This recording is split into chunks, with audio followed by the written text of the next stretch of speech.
ठाकरेंच्या शिवसेनेमधून फुटून शिंदेंसोबत गेलेल्या 6 बंडखोर खासदारांनी काल केंद्रीय गृहमंत्री अमित शहांची भेट घेतली। अमित शहांच्या निवासस्थानी तब्बल 45 मिनिटं ही बैठक पार पडली। निश्चिंत रहा, निधी कमी पडू देणार नाही असा शब्द अमित शहांनी या 6 खासदारांना दिला आहे। ठाकरेंच्या शिवसेनेतून फुटून शिंदेंसोबत गेलेल्या 6 बंडखोर खासदारांनी काल केंद्रीय गृहमंत्री अमित शहांची भेट घेतली। या 6 फुटीर खासदारांसोबत उपमुख्यमंत्री शिंदे आणि खासदार श्रीकांत शिंदे देखील हजर होते। सोबतच भाजपचे राष्ट्रीय अध्यक्ष नितीन नवीन हेही या बैठकीला हजर होते।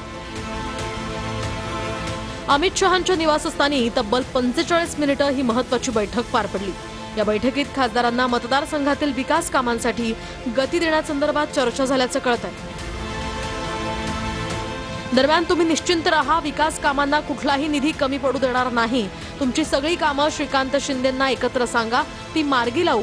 तुमच्या मोठ्या कामांचा विषय एखाद्या कॅबिनेट बैठकीत घेऊ असं आश्वासन अमित शहांनी बंडखोर खासदारांना दिल्याची माहिती आहे।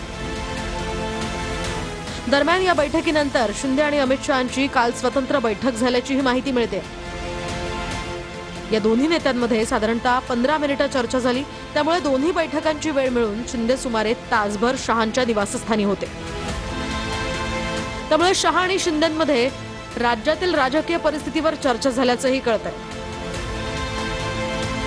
अमित भाईंना सदिच्छा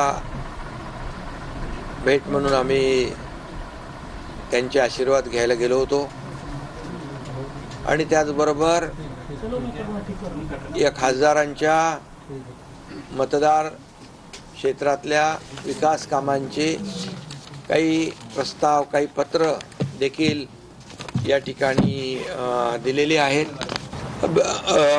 अमित भाईंनीच स्वतः श्रीकांतला सांगितलं की बाबा तू हे जे काय कम्युनिकेशन आणि कोऑर्डिनेशन जे आहे या आपल्या शिवसेनेच्या 6 खासदारांच्या बरोबर, अगोदरच्या 7 खासदारांच्या बरोबर ठेवून म्हणजे सोपं आहे ना, ते काम सोपं काम होईल आणि त्यांचे प्रस्ताव मार्गी लागतील।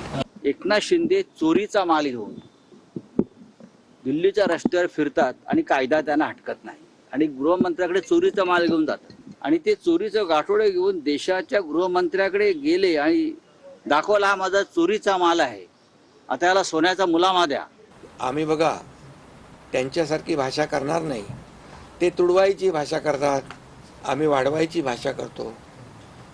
ते अतिशय खालच्या पातळीवर जाऊन 4 वर्ष आम्हाला शिव्या देत आहेत, 4 वर्ष आम्हाला शिव्याशाप देत आहेत।